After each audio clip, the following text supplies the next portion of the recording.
same meeting, it's not good, right? Yes, because Hollywood's on strike, we've got all of this tonight, is this the deal, or? Hollywood's on strike, is that because why is that what this is all about? I wondered. Yep, you're going to be famous after this one, Ed. Couldn't have picked a better bunch. And they look the same. Except for maybe the water tank that has a different name on it. Just saying Hollywood's on strike, they don't have anything else to do. All right, everyone, it's 4:30.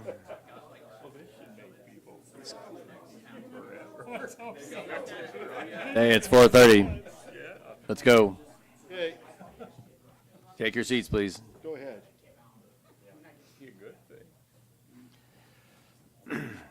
Okay, welcome to the City Council work session here on Tuesday, August 1st, 2023 at 4:30 p.m. We are in the City Hall Council chambers. We're calling the meeting to order. Kevin, would you roll call, please? Here. Tryon. Here. Bowles. Here. Lucas. Here. Aaron. Flanders. Here. Reeker. Here. Woods. Here. Thank you. A current copy of the Open Meetings Act is, Open Meetings Act of the State of Nebraska is posted on the wall at the back of the council chambers. This is a work session. There will be no formal vote or action of any kind during this meeting. Again, there'll be no formal vote or action taken during this meeting. We will have a city council meeting at 5:30, which I'm sure there'll be some votes and actions during that one. We will end this meeting no later than 5:25 in order that we'll have a 5-minute break between meetings. The only item on our agenda today is discussion regarding the North Platte Comprehensive Plan update and the North Platte/Lincoln County Countywide Housing Study update. This is a work session, so we're less formal. You don't need to request the floor, just ask your question. Please don't step on each other too much if you can. Judy, it's all you. Okay, I'd like to introduce the firm that we hired in collaboration with the county to do 3 separate projects. One is the City of North Platte Comprehensive Plan, one is the City of North Platte and Lincoln County Housing Study, and then the other is the Lincoln County Comprehensive Plan. They're here to talk to you today about the City of North Platte Comprehensive Plan and the Lincoln County and City of North Platte Housing Study. And so what they're doing this week, they came out, they are having focus group meetings. So all day yesterday, all day today, they've been meeting with individual groups of certain people, housing providers, realtors, finance service individuals, nonprofits, and they still have some more of those groups to meet with tomorrow and Thursday. So with that, I'm going to introduce you to Keith Marvin, Marvin Planning Consultants, and then I will let him introduce his team. Okay. Well, good to see most of you, all of you tonight again. I've seen a couple of you through the last couple of days. With me is Aaron Sorrell. Aaron is with Community Planning Insights out of Dayton, Ohio, and Aaron and I worked together on the housing study in 2018, and we're happy to be back to help update that for the next 5 years. And very pleased to be helping with the new comprehensive plan as well for the City of North Platte. Over here on the media table is Mason Herman with my staff, and Aaron Beckman. Okay, he's only been around a couple months. Aaron is one of our interns, our intern that is helping us this summer, and he's going to be around during the school year as well. So we're going to keep this informal. We've only got a couple questions in mind that we really want to ask, and it's going to be driven by conversation that comes out of you folks as far as after these questions get done. We anticipate that there will be a mixture of discussion on the comprehensive plan as well as the housing study, and we're not going to do it any sort of order. Just so if something comes to mind, let's talk about it and we'll work through it. And as the mayor said, we're going to work to get out of here before 5:25, if not a little bit earlier. So, and as Judy mentioned, Kevin's done a wonderful job. He set us up in 4 days for 19 meetings. So he's got us busy. So with that, I guess with some of the questions that I want to start with is what do you folks want to see come out of the new comprehensive plan? I think most of you know that you have a comprehensive plan now, and I know a number of you have been on the planning commission in the past, so you should be familiar with the document. So what kind of things would you like to see come out of this for North Platte to look at for the next 10 to 20 years?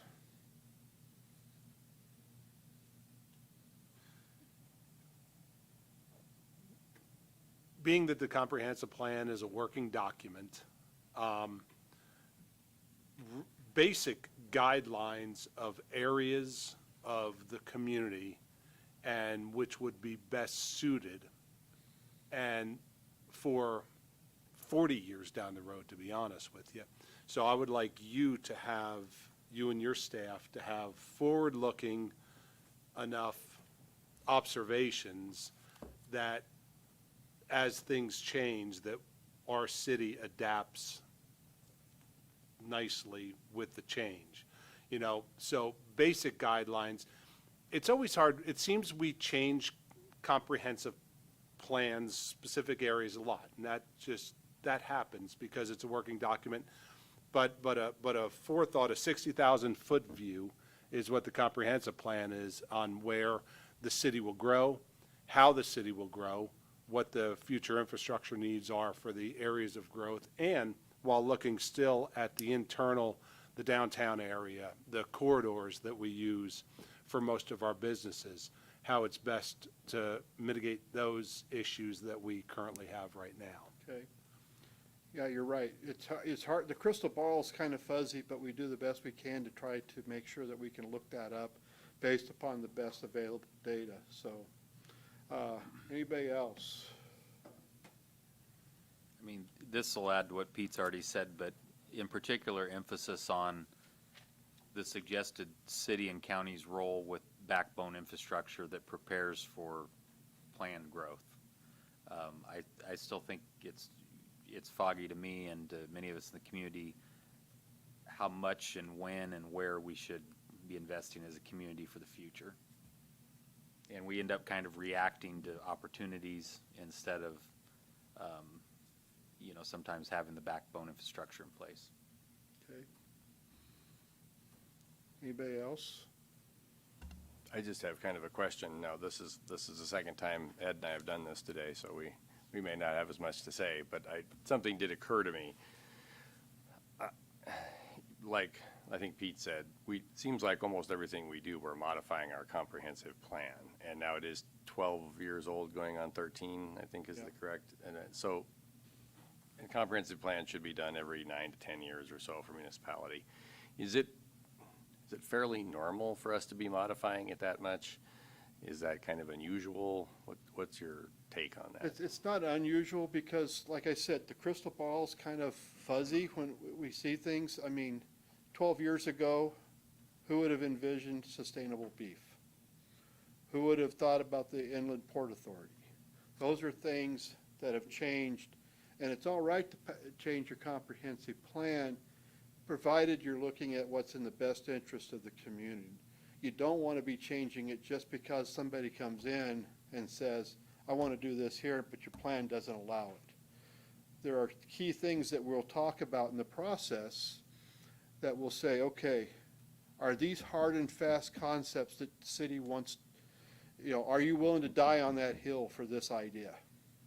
So one of the things that came out, I believe, in the DevCo meeting today was neighborhood commercial ideas. You know, gas stations, you're moving west, but there's no gas stations close by. So if that's something the city wants to look at, we develop those neighborhood cores at key intersections in the community on the west side. Do you want to die, you know, does the city council want to die on that hill to protect that concept if somebody comes in and wants to deal with it? So there are going to be things that I think are hard and fast that you can see and need to do. And there may be things that we're going, okay, well, there may be a little bit of leeway and we can play with that a little bit. But I always tell clients is make sure when you make that change, it's in the best interest of the community and not necessarily the applicant. So, but it's not unusual with something this old. That's a good indication that you need to relook at your comprehensive plan. Okay, Great question. thank you. Anybody else?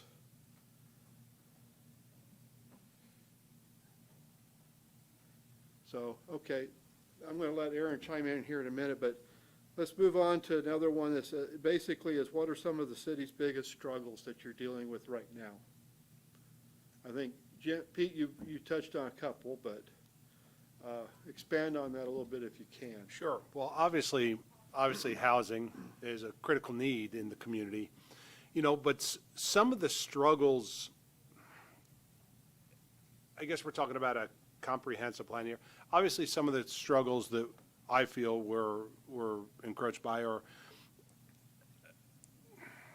maintaining housing, you know, but I don't know if that falls into your purview of this comprehensive plan.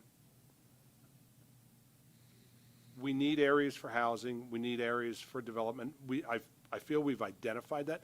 I think right now you have a better picture of North Platte than you did 10, 11 years ago. Yeah. You know, because we're starting to define ourselves a little bit better. But with that, we know the key areas that we need, you know, and future infrastructure that's coming with the manufacturing that's coming into town and to the county. But the big desire with that is for places for housing, and you hit the nail on the head, to be honest with you, convenience of services, you know. So, you know, right now on the west side of town, there is no, you know, you have Casey's up on Rodeo Road. I used to live out there, and then, or you drive down to Quick Stop or hit the Time Savers, you know, but you're a couple miles away from a gas station. Yeah. Or anything. You have the Westfield area, and the Westfield area, I think, that's a great concept. It really is. That Westfield area gets utilized more than any other area in the community as far as a small shopping center. You know, but strategically locating small shopping centers like that with, i.e., some services, I think would be extremely beneficial. So identifying those areas. Community parks. Now, it seems that some of our developers coming in are alleviating that for us, where the last development that we talked about, that is hopefully we'll start building here shortly, they're going to put a community park in. That alleviates the strain of our city adding more community parks as things grow to the west, possibly things grow to the south. So that's just some thoughts that I had there, but you still need parks and recreation for everybody, but the community parks, I think, solve a nice issue there. Okay. Anybody else want to add to that? I can jump in just real quick. Okay. One of the areas I think that takes up a little bit of my time is dealing with vacant properties. Okay. And so I wonder how maybe that could fit into a comprehensive plan, because every community is going to have vacant properties, some by choice, some due to other circumstances. But you know, there have been some that have brought up maybe some options that the city can look into as far as dealing with those vacant properties. But as part of the picture, the whole picture, I wonder if there's more that the city could be doing or should be doing. Okay. Yeah, I think so I think it's important to note that while there are three different documents, the housing study, the missing middle study, and the comprehensive plan, they are not mutually exclusive. So all of the data will feed into each other, and one will impact the policies of the other, really feed into the comprehensive plan. As part of the housing strategy or the housing study, this has come up both days, the vacant property issue.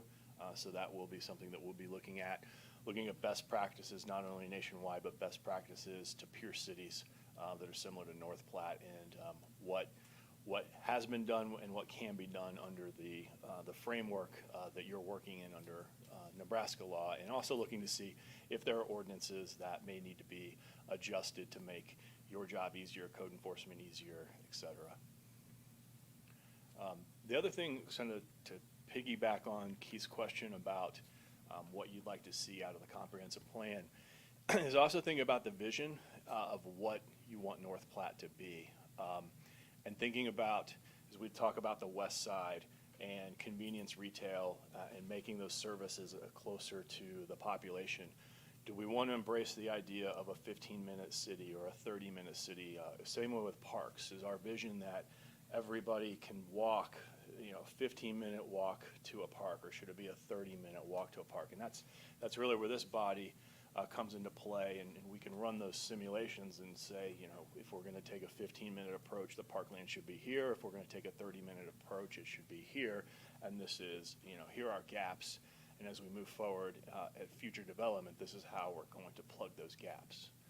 And to piggyback on that a little bit, trails, as we move to the west and to other areas of the community, I know Lane thinks about this a lot and would like to tie it in when we replace a sidewalk, possibly, or a street, like we're talking on 9th Street, create a bike lane, you know, a bike trail there. Our bike trails have been less than adequate, but through push, and I know you guys had a trails meeting yesterday. Right. You know, but keeping that on top of mind to bring the trails in for connectivity of different areas of the city as well. Yeah, and then also that dovetails into the housing potential. So if we can lower, the one way to lower development costs for housing is to maybe only require sidewalks on one side of the street. And in exchange for that, it's going to be a 10-foot or 8-foot sidewalk instead of a standard 4- or 5-foot sidewalk. So those are the other options that we have. Well, And making those, that connectivity between neighborhoods. You know, I think there was a young lady in the DevCo meeting that said it really well today, and I applaud her for bringing it up, because we kept talking about the comprehensive plan's gonna look at needs and this and that. She goes, well, what about things we want or we desire? And I think that's what Aaron's talking about too, is that's where the vision comes in, is what do you want in the community and what do you desire in the community in the next 10 to 20 years or more? And how do we get there? There's a lot of discussion right now about what's best for the city, and I think that's important. But I think it's very important that we're friendly to the developer and the homeowner and the property owner. Sometimes I think they get lost in the shuffle. I think government can be so overarching that we forget about that we really are representing the people. And I think that's important for us to remember. I think personally, we need to figure out how we can make our community friendly for people who want to build here. And one of the things that I mentioned at our meeting this morning? No, this afternoon. Yeah. I think somehow we need to, and I don't know how to do this, leverage our education system so that we get more of our young people educated in the trades so they'll want to stay in town. And I know I brought this up more than once with this group, but I think this is something that we need to really maybe work with the school a little closer, work with our tradespeople. I'm an old guy. I grew up on a farm. I like to see the tractor smoke. I watch movies. I like to see buildings knocked down with heavy equipment. I can't imagine that kids are a whole lot different, especially boys, but they're not exposed to this stuff. And I think that if maybe some of our business people were exposing or showing the kids in the schools some of the options that might be available for education. Some of the kids may not like that, but they may be real key on electronics. Well, we've got some implement dealers here in town that it's not about how many wrenches you can turn on a new tractor. It's how many circuits you can figure out that aren't working right. And so I think we need to try to figure out how we can keep our young people in our town. It's going to be hard to bring people from Omaha and Denver and Kansas City to build homes in our town. If we had organically grown people here to raise a family here, I think that's what we need to work towards. That issue and idea has come up a number of times, both from on the entire spectrum, both from retaining youth and bringing kids back after they've maybe gone away to school and come back, but also then and the next step is how do we encourage local entrepreneurism, because North Platte is it's somewhat isolated. I mean, you're in the center of the state, a long way from Omaha or Lincoln. So how do you build the local capacity for entrepreneurship, maintain and keep that economic engine growing here and without necessarily relying on, neighbors to the east? Well, and we heard a good story yesterday. Aaron didn't go with us, but we went over to Whitetail in between our last couple meetings. And Mason and them got talking to, I can't think of her name, Shay? Talking to Shay, and she started telling them about their daughter and how she became an entrepreneur at 12 years of age or younger, and how she's built this skateboard business.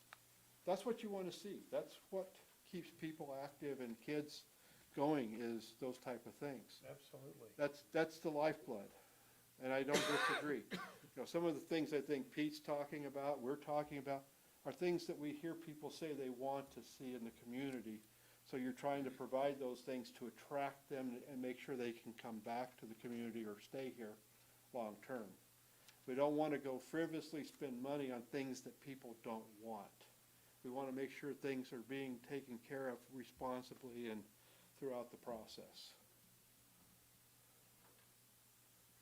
So, and I've got a good friend of mine who's an attorney, and he looks at a comp plan and zoning and has the comment of saying, when I look at a project, I'm looking at it from the standpoint of how do we get to yes and not to no.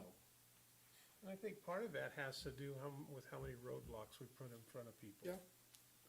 If our regulations are so restrictive that we limit people's opportunities, they get discouraged. Yeah. It isn't gonna work, so why will I even try? And Yeah. It hasn't been that many years ago, we haven't had any snow for a while, but it hasn't been that many years ago that, young children, boys especially, were out shoveling walks.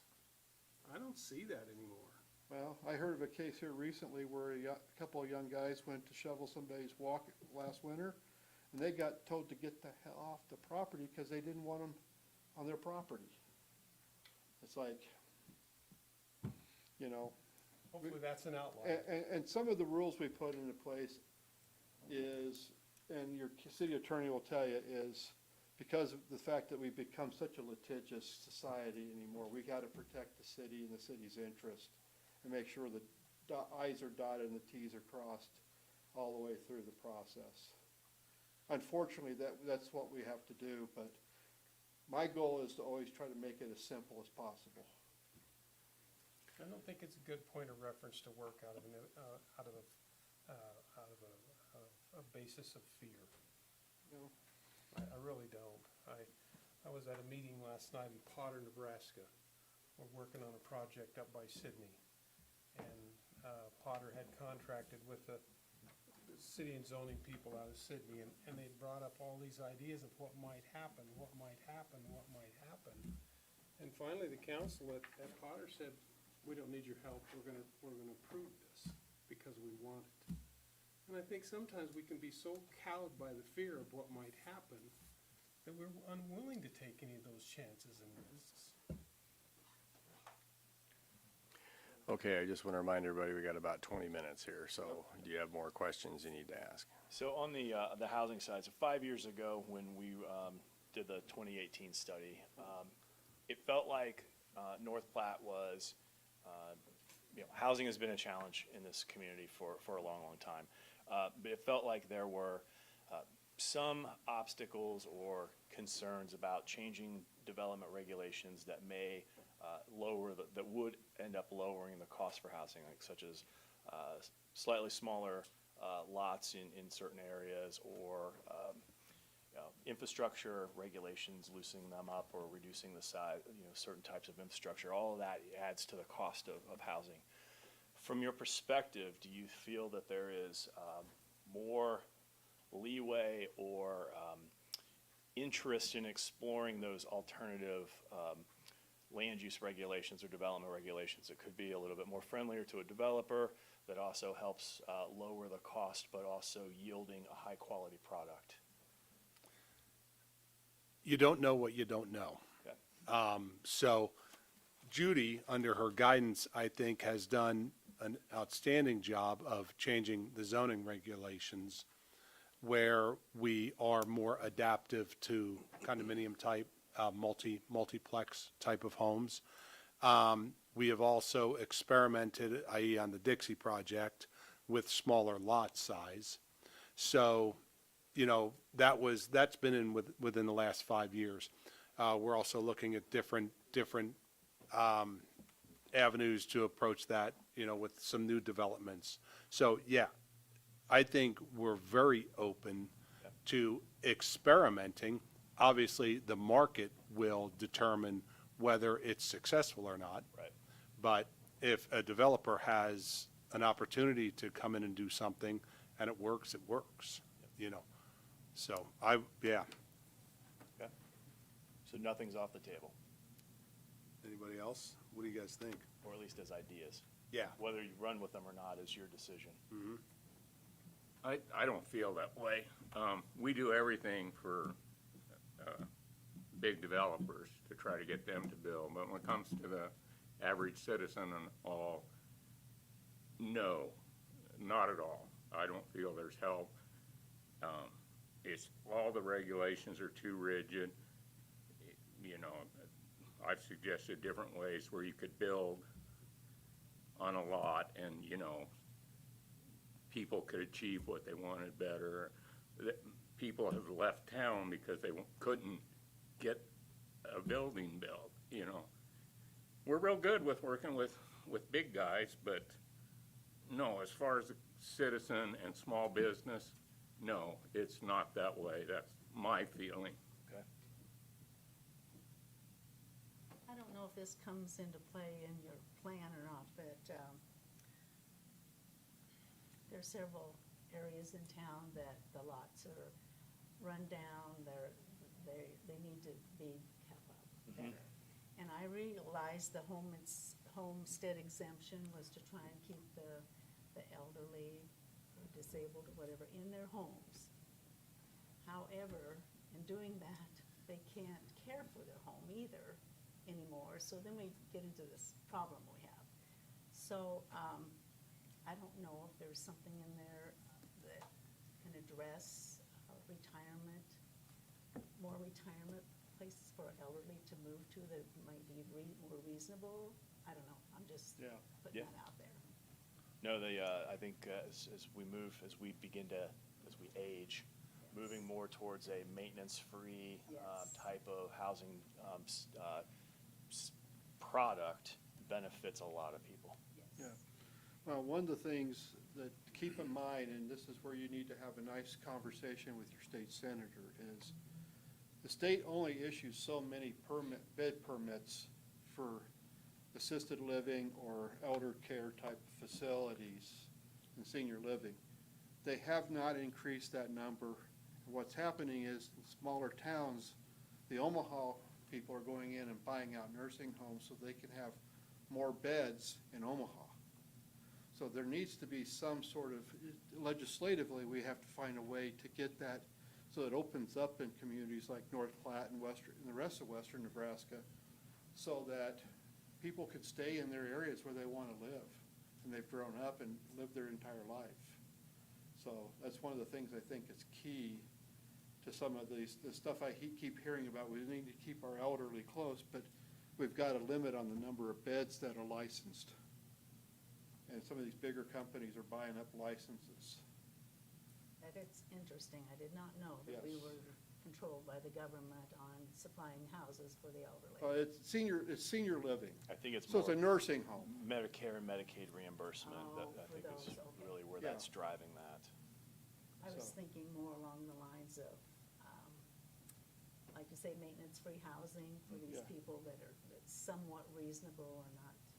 There's a number of developers that have, at least in my area, that have targeting that senior, either retired or post-retirement, kind of a smaller living area, completely maintenance-free, has the kind of the lifestyle set up for still maintaining the human interactions that we need as we grow older. We have a few very small pockets of that in this community, and as soon as a place comes available, they're taken. So that is a definite need in our community for the 55-plus type community, condominium, And HOA. I guess I was talking more from the assisted living Exactly, size yep. on, but as Aaron was alluding to, as you get into this concept of age in place, where you might have that 55 and plus, you're on your own, but it's maintenance free, then, okay, well, we need a little help, so we're gonna move over here to the assisted living, and then eventually you move over here to the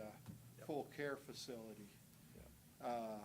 So those are where those bed caps are set up at that need to be looked at. And does our infrastructure encourage aging in place? You know, once you're no longer able to drive, can you walk down the sidewalks? Are they heaving? Are they wide enough for mobility devices? Exactly. All of that plays a role here. Exactly. I just want to say that I have to kind of agree with Mark over here. You see, we build new houses, and I question whether it's affordable. You know, you're in the 250 plus range. And I'm not condemning, I'm just saying that's what's happening. You know, I think I have a sister that moved back from Kimball here to North Platte. Well, she's looking at a house at bought a house for around $135,000. You know, I think there's a wealth of those in this community, and I think that's a source, you know. Those could be upgraded and they'd be affordable to people, you know, making those accessible. Yeah. That's what I'm thinking of, rather than have to build new all the time, to take the old. Ideally, that's what we would like to see. And I think we've been told by a couple of groups that once those houses come on the market, or before they even get on the market, they're bought up by investors in the community, they become rental properties. Very true. Yeah, and so part of that is, you know, how much market intervention do you do to enable those homes to stay as either, you know, owner occupied for the next starter home for the next family versus it become institutionally owned by out-of-town investor corporations.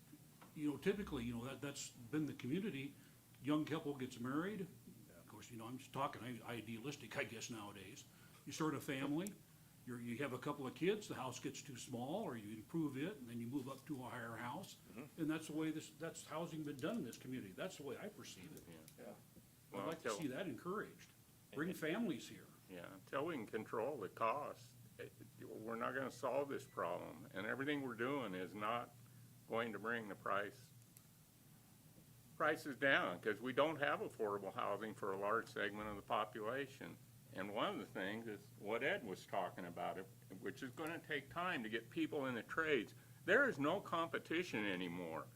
I'm getting bids because I'm one of those evil people that buy up properties and fix them up for rentals. And the bids I'm getting are just getting ridiculous. You know, I got an electrical bid. There's a new panel, rewire part of the house. This is about a 700 square foot house. Yeah. You know, move the power to a mast. You know, it'd take these guys about probably 2 guys, and they could do it in 2 days, maybe 3. It's over 11 grand. I mean, that is ridiculous. But there's no competition. I was in the trades all my life, and when there's no competition, Charge what you can. you know, your price goes up. Yeah. So until we fix this, the government can't keep shoveling money into it, because that just inflates the price even more. So, you know, what are you gonna do? Okay. I'm gonna go off what the mayor said. We're at 5:03. Let's say 10 minutes to kind of wrap this up. They give you a little time between now and your next meeting. So, I would maybe address that also. The reason the prices are so high is because they're overworked and they really don't need your business because they've got all these other jobs, and so to weed those out, up goes the bids. Yep, that's exactly what they're doing here. Not just in that trade. but you're seeing it all over. Nationwide. I mean, Yeah. It's not just here. You made a comment, Keith, about, and I maybe would like some clarification about maybe preventing these houses from being bought up by institutions for rentals. Or maybe that was you. That was me. Yeah. How can we do that? It's difficult. So part of it is, so there are certain cities who have tried this, and it's marginally successful. Oftentimes, the most successful way is that you have a local nonprofit that is buying them up, and it stays in local control, with policy driven by a local board. So they sometimes get into a bidding war. There's really not a legislative fix in there, but if we could be, like the Lincoln County CDC, the sort of the new model is the land trust model for long-term affordability. So it's still a rental. Well, there are ownership models for this as well, but you put the properties in a long-term land trust controlled by the local CDC. It does take somewhat of the profit motive from especially the out-of-town investor, but that takes coordination with the entire community, the real estate market, avoiding pocket listings, that kind of thing. Right now, your market is so tight on the rental side that you can spend $150,000 on $170,000 on a house and still make money as a rental, and that did not used to be with the way the economics worked, and that's a challenge. So part of this is we're fighting against a really tight housing market. So it's not so much regulatory as it is putting the money into the right places to actually help buy and control some of that before it's out of the city's control. And it's The local control. it's incremental. It's 5 units at a time, 10 units at a time, that kind of thing. I mean, we didn't get into this situation overnight. We're not going to get out it overnight. And so it's about making just incremental steps. The disappointing thing is that, as Jim mentioned, a family starts a couple starts their family, but if all they can do is rent, they're not building any equity. No. The So people that are gaining the equity are the landlords. Right. And they probably don't need the equity, but the tenant is not able to build any wealth because he's spending it on rent. And if again, there are other models on renter equity models where there is a portion of the rent that goes into essentially a down payment account for that tenant who wants to then go to buy a home. So there are other models out there besides just a straight rent. And it's not for everybody. There are a number of renters by choice. But but it's a challenge here. And you know that better than anybody. As a homeowner, I've owned my house for 30 years. First time in my life I've had to put any real money into it in the last month. I had to put a new furnace and air conditioner. There's kids that don't want to have that obligation down the road. They don't want that type of stuff. So from the housing study perspective, anything that you want us to address or look at that we didn't look at in 2018? One thing, and it's been expressed, affordable housing. So we need, and you kind of talked about it, we need the whole mix and ways to create that. But I'd like to see in the plan ratios of mobile homes. I think we need nice mobile home parks, newer than what we have right now in key strategic locations. I think we need the mix, multifamily, single family, missing middle type stuff that we're starting to create now out to the west. Modular, wherever we go on this, we need the whole mix.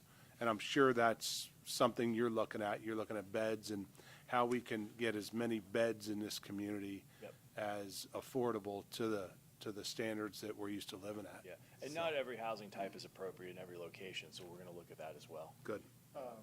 One of the misnomers out there is the state has set up this whole concept of workforce housing. So everybody has assumed that workforce housing is automatically affordable. It's not. At $325,000 a house, you've got to have a family earning over $100,000 a year roughly to afford that house. That doesn't come about that many places. So affordability is different depending on what you're trying to get. And I guess lack of a better term, is I know HUD uses the phrase 30% is what becomes affordable. Well, the idea is that you don't want to be cost burdened, and the rule of thumb and that HUD's used forever was the idea of not being cost burdened is you're spending at or less than 30% of your income on either rent and mortgage plus utilities. Those are your housing costs. 30% for somebody who's making $50,000 is a lot different than 30% than somebody who's making $250,000. So it's a little bit, it's a scale, but it's a reference point. So that's the thing that we also look at is, you know, of your residents, how many are technically cost burdened? Renters, homeowners, what age, that kind of thing.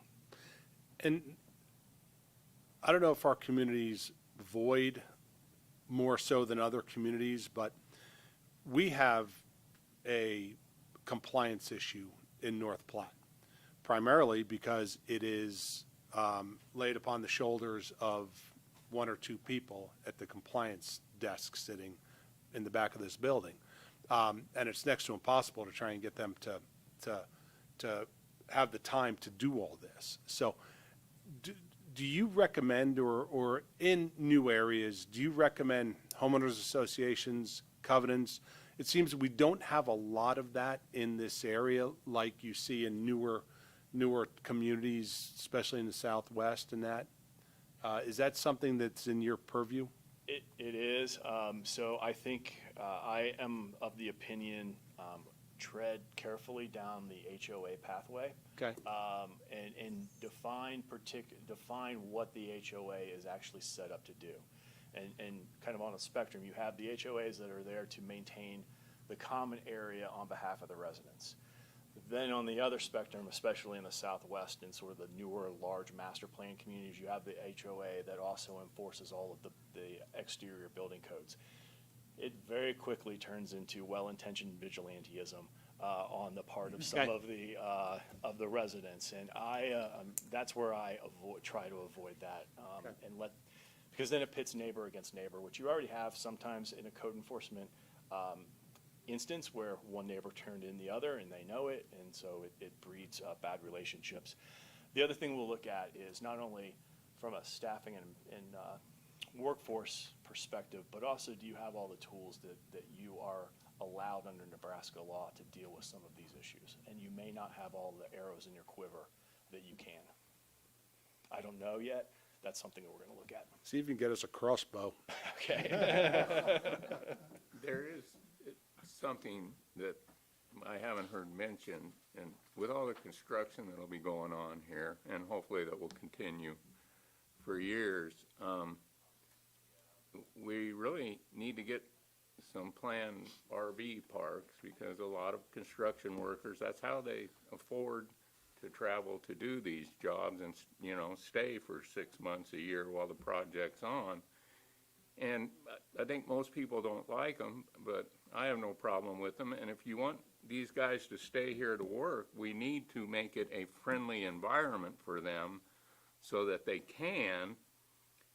And the nice thing about it is, if the construction ever goes away and you lose the need for these, they can be transitioned easily, or there's not that much infrastructure in them, so they could, or just sold and, you know, something else done with them, so they don't become a permanent thing, but we will need them for hopefully a long time. I mean, I hope the construction continues, but. That's exactly the issue that, so we worked on a housing study in Kimball. That's exactly one of the issues they're facing is as they upgrade the missile program, is you have all of these temporary contractors. They're setting up kind of a temporary city.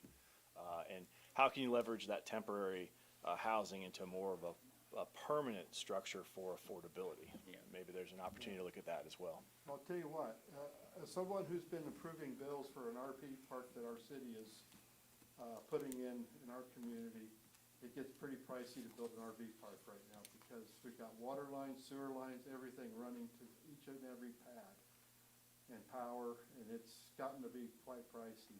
Well, everything has, It's but gonna be, well, I think when we're said and done, it'll be close to $500,000 facility. wow, how big a facility is it? 20-some units. Yeah, well, I think it'd be done cheaper than that. But we're going, we're doing some things, Yeah, we're putting in sewage hookups to every pad. Instead of, you know, them dumping wherever at a dump station, so. Well, I agree with that. So, and we're putting concrete in the pads, we're doing all kinds, so, The deluxe version. yeah. But it's like somebody said about, electricians. We got a lot of electrical out there, and it's costly to put that in. So, and our engineers aren't cheap either. So, Do you have any more questions for us, Keith? no. Okay. Unless anybody's got anything final they wanna add. Well, let me just add that we appreciate you being here and working so hard on this study for us. As we think comprehensively, many of the challenges that we talked about tonight really have to do with a lack of money or a lack of revenue on a personal level. There's two ways to attack a lack of revenue problem. One is to save money and the other is to make more money. So let's make sure the comprehensive plan has some mechanisms to allow people to make more money, because it's very unlikely much of what we deal with today will ever be much less expensive than it is right now. Yep. So, appreciate the opportunity, folks. Thanks. Thank you. Thanks, guys. Okay, the city council work session is adjourned. We will reconvene in about 14 minutes at 5:30 for the city council meeting. Thank you, everyone.